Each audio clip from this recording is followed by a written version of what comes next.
Molality क्या है? हम लोगों ने पहले पढ़ा है मोलारिटी। आज बात कर रहे हैं मोलालिटी। तो मोलालिटी द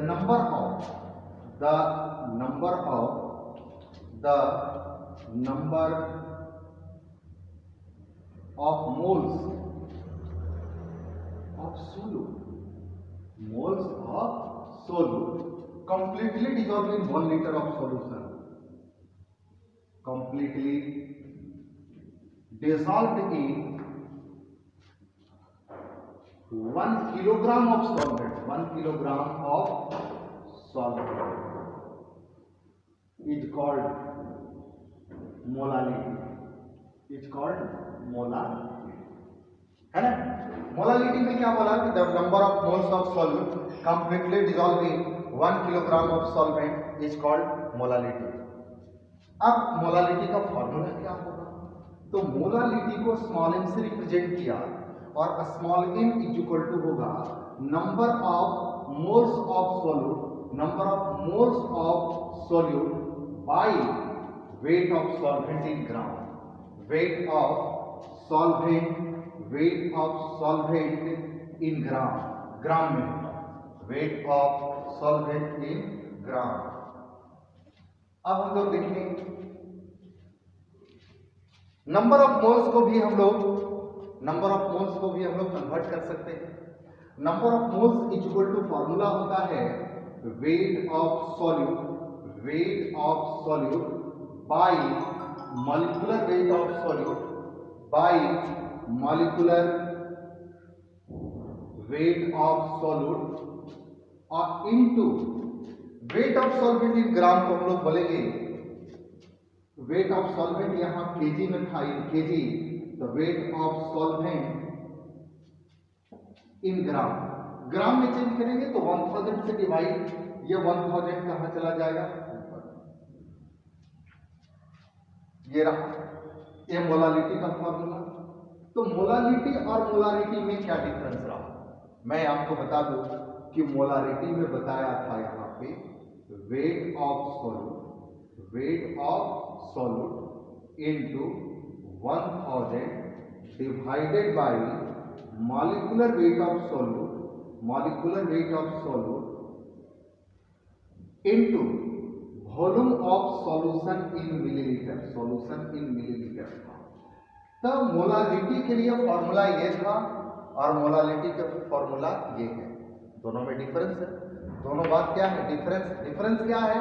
तो मोलालिटी में weight of solvent in gram use किया जाता है, लेकिन मोलारिटी में क्या यूज किया जाता है? Volume of solution in millilitre. दोनों में डिफरेंस आए। अब हम लोग आगे की बात करें इसका, molality in the term of percentage weight of solvent. Molality in the term of percentage weight of molality in the term of percentage weight of solute। ये देखिए, सपोज करें कि वॉल्यूम ऑफ सॉल्यूशन बराबर V मान लें, density of solution is equal to rho मान लें, percentage weight of solute suppose to be x मान लें, वेट बाई वेट वाला है। अब वेट ऑफ सॉल्यूशन क्या होगा? तो वेट ऑफ सॉल्यूशन बराबर होगा volume of solution into density of solution, volume of solution into density of solution. तो वेट ऑफ सॉल्यूट क्या होगा? Weight of solute is equal to weight of solution का x%, है ना। अब देखा जाए वेट ऑफ सॉल्यूशन हमने फाइंड आउट किया है, v रो x बाई 100। अब हम लोग वेट ऑफ सॉल्यूट निकल गया, वेट ऑफ सॉल्वेंट कितना होगा? Weight of solvent is equal to weight of solution minus weight of solution में से सॉल्यूट को अगर घटा दूं तो निश्चित रूप से सॉल्वेंट बचेगा, और वेट ऑफ सॉल्यूशन कितना है 0 माइनस वेट ऑफ सॉल्यूट हम लोगों ने कितना निकाला है तो v रो x बाई 100 है ना। अब इसको कैलकुलेशन कर ले v रो यहाँ कॉमन हो जाएगा तो 100 माइनस एक्स बाई 100 होगा है ना। ये निकल गया weight of solvent okay. Now put this value in the formula of molality molality is equal to weight of solute into 1000 divided by molecular weight of solute into weight of solvent in gram है ना जी। अब molality is equal to weight of solute is equal to हमने क्या find out किया है तो v rho x by 100 यानी कि v rho x by 100 into formula से क्या है 1000 divided by molecular weight of solute into weight of solvent. तो वेट ऑफ सॉल्वेंट कितना फाइंड आउट करके लाया v rho 100 minus x by 100 ए 2 जीरो से 2 जीरो कैंसिल हो जाएगा m इज इक्वल टू 0 से 0 कैंसिल भी हो जाएगा x इंटू 10 बाई ये 100 ऊपर जाएगा molecular weight of solute into 100 minus x okay. जहां x क्या है परसेंटेज वेट ऑफ सॉल्यूट तो m इज इक्वल टू क्या आएगा percentage weight of solute into 1000 by molecular weight of solute into 100 minus percentage weight of solute okay. This is the final formula of molality in the term of percentage weight of solute. Molality in the term of बहुत important चीज है normality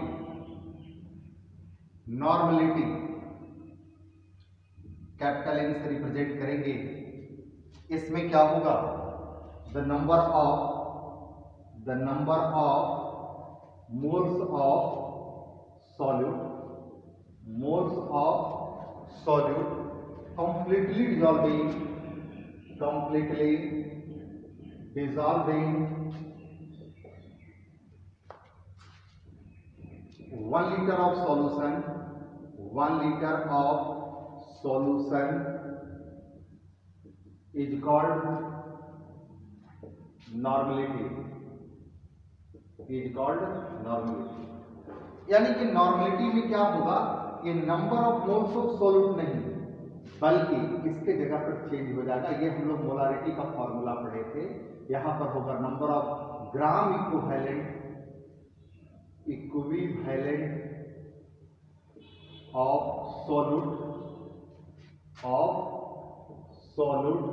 completely dissolving 1 liter of solution is called normality. तो normality का formula क्या हो जाएगा number of ग्राम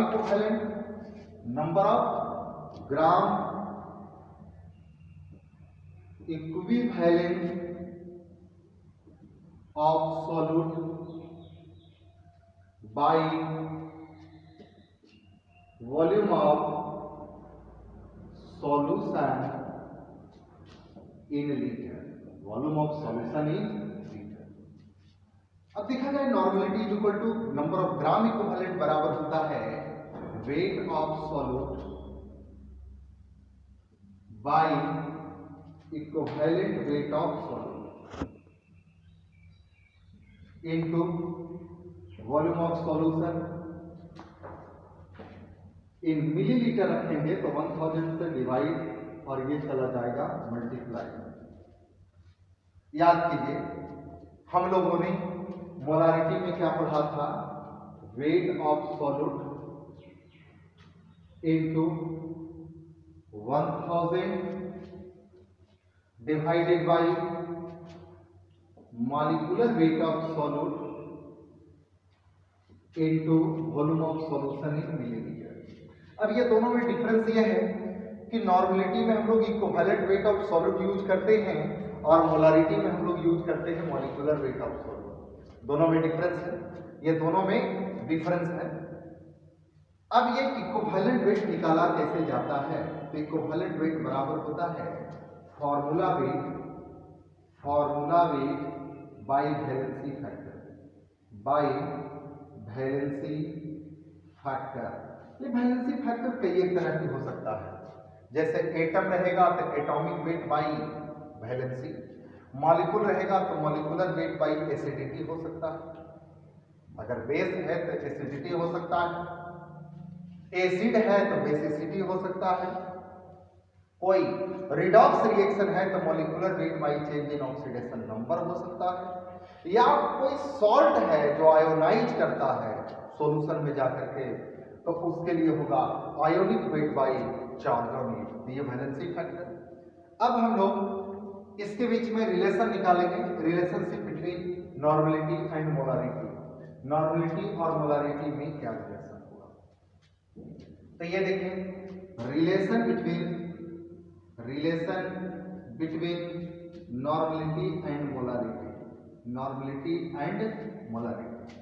अब देखो कुछ करना नहीं है, ये दोनों को अगर डिवाइड कर दूं तो क्या आएगा, n बाई m निकालेंगे तो ये कट जाएगा, ये कैंसिल हो जाएगा, ये वॉल्यूम कैंसिल हो जाएगा, तो यहां क्या बचेगा 1 by equivalent weight of solute, और उसके नीचे क्या बचेगा 1 by molecular weight of solute. तो मॉलिक्यूलर वेट ऊपर चला जाएगा, molecular weight of solute bye 1, यानी कि क्रॉस मल्टी अगर अप्लाई हम करें तो normality into equivalent weight of solute, normality into equivalent weight of solute बराबर क्या होगा molarity into molecular weight of solute, molecular weight of solute, है ना। अब देखा जाए इक्विवेलेंट वेट को हम फाइंड आउट कर सकते हैं, वो कैसे कर सकते हैं, तो मैंने अभी बताया कि मॉलिक्यूलर वेट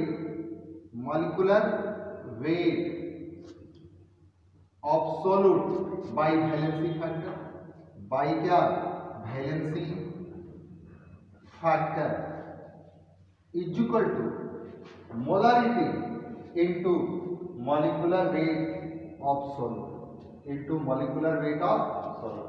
अब देखा जाए ये मॉलिक्यूलर वेट ऑफ सॉल्यूट, ये molecular weight of solute cancel हो जाएगा, तो हमारा रिजल्ट फाइनली क्या बनेगा, तो normality is equal to molarity into valency factor, molarity into valency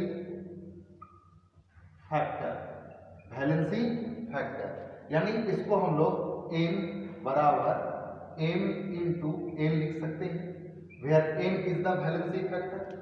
n का वैल्यू 1 से बड़ा या 1 के बराबर होगा, अगर n का वैल्यू 1 के बराबर होता है तो नॉर्मलिटी इक्वल टू मोलारिटी होगा, या n का वैल्यू यानी वैलेंसी फैक्टर का वैल्यू 1 से ज्यादा होगा तो निश्चित रूप से उसकी नॉर्मलिटी क्या होगी, ज्यादा होगी। तो ये आपने देखा नॉर्मलिटी और मोलारिटी में रिलेशन। अगर किसी का नॉर्मलिटी मालूम हो तो डायरेक्ट मोलारिटी निकाला जा सकता है। Reason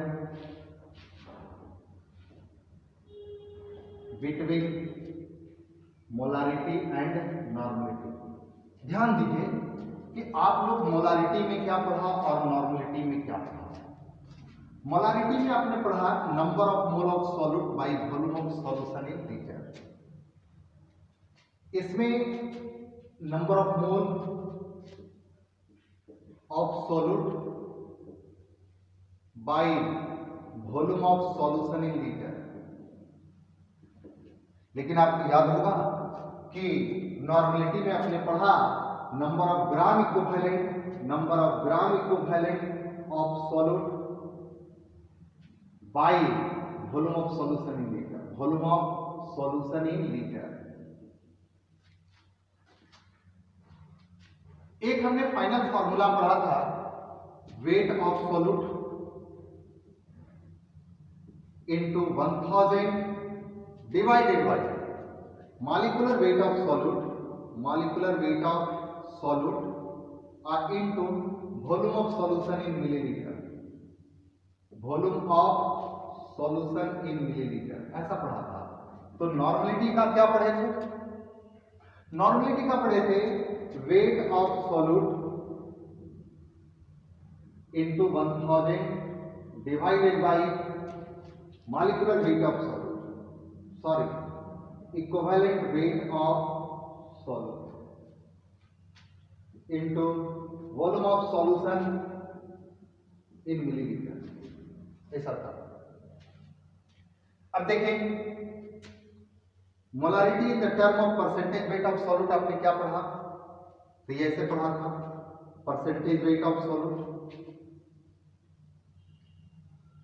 into density into 10 bye molecular weight of solute.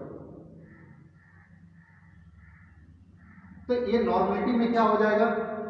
Percentage weight of solute into density into 10 by equivalent weight of solute, equivalent weight of solute. ये मॉलिक्यूलर वेट है तो ये क्या हो जाएगा? Equivalent weight. Intermixing of two solution having same solute, तब molarity में पढ़ा था M1 V1 plus M2 V2 by V1 plus V2। तो इसमें क्या होगा? Intermixing of two solutions having same solute, तो इसी तरह से होंगे।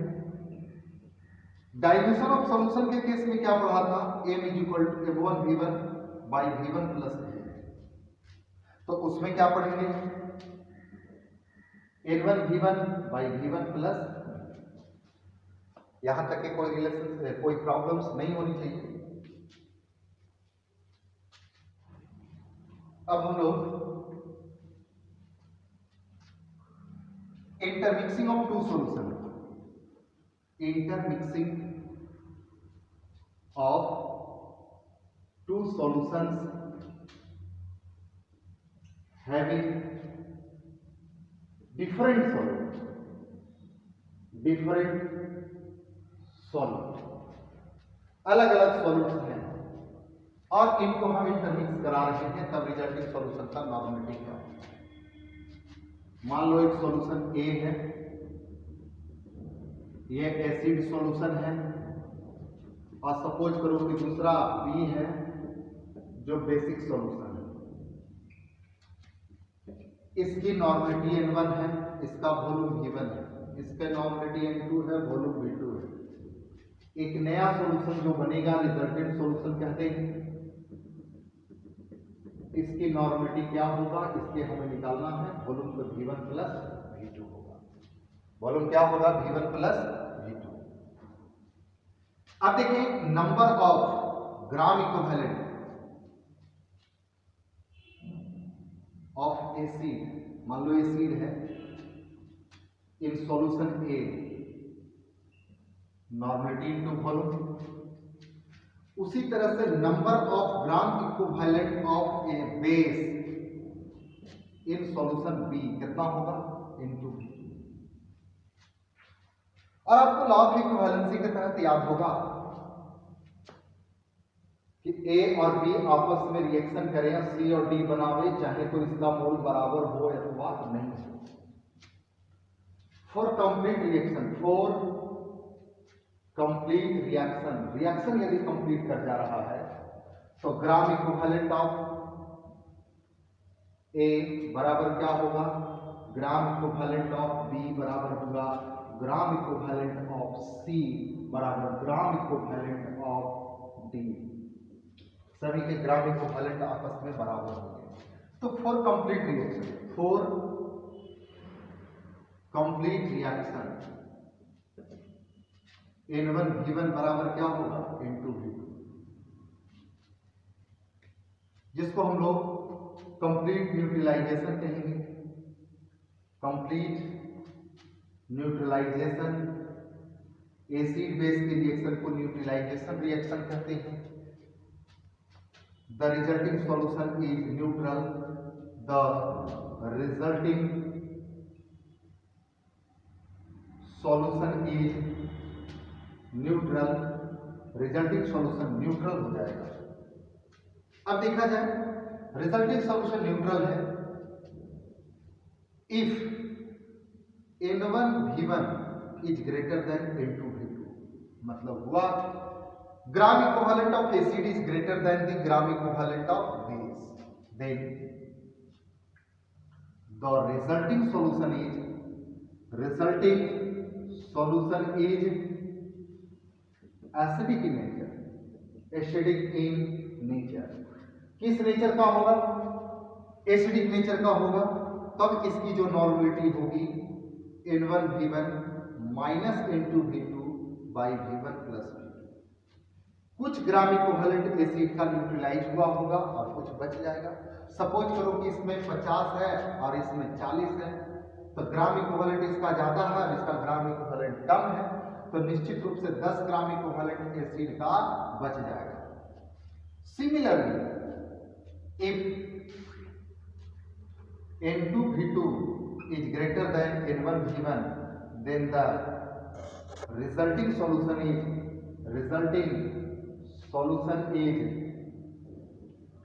basic in nature, है ना। तब देखिए n बराबर क्या होगा, n2 v2 minus n1 v1 by v1 plus, ये बेसिक नेचर का होगा लेकिन ये क्या होगा, एसिडिक नेचर का होगा। ओके, इसमें एनसीईआरटी में क्वेश्चन नंबर 6 में क्वेश्चन है एक्सरसाइज में, how many millilitre of HCl required to react completely with 1 gram mixture of sodium carbonate and sodium bicarbonate having equimolar amount of both. तो इसी पर ये क्वेश्चंस बनेगा। कैसे बनेगा देखते हैं। क्वेश्चन नंबर 6, तथा how many millilitre of HCl, यानी कितना मिलीलीटर HCl की जरूरत पड़ेगी of 0.1 NaHCl required to react completely with 1 gram mixture of sodium carbonate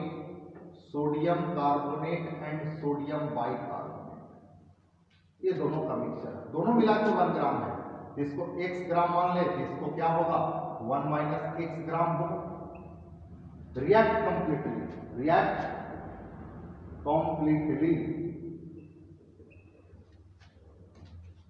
equimolar amount of both, यानी number of mole of sodium carbonate बराबर होगा number of mole of sodium bicarbonate. इससे x का value निकल जाएगा, weight divided by molecular weight, तो 60 40 46 106 आएगा। और इसका देखिए 1 माइनस एक्स बाई 60 61 84, यानी एक्स का वैल्यू यहाँ से फाइंड आउट कर लीजिएगा, तो इसका मास और इसका मास निकल गया। अब आपको फाइंड आउट करने की जरूरत पड़ेगा gram equivalent of HCl is equal to gram equivalent of sodium carbonate plus gram equivalent of sodium bicarbonate. तो ग्राम इक्विवेलेंट निकालने का तरीका normality to volume of solution, तो नॉर्मलिटी अगर कितना है 0.1 और वॉल्यूम v बाई 1000 ले लें जो कि मिलीलीटर में लिया है।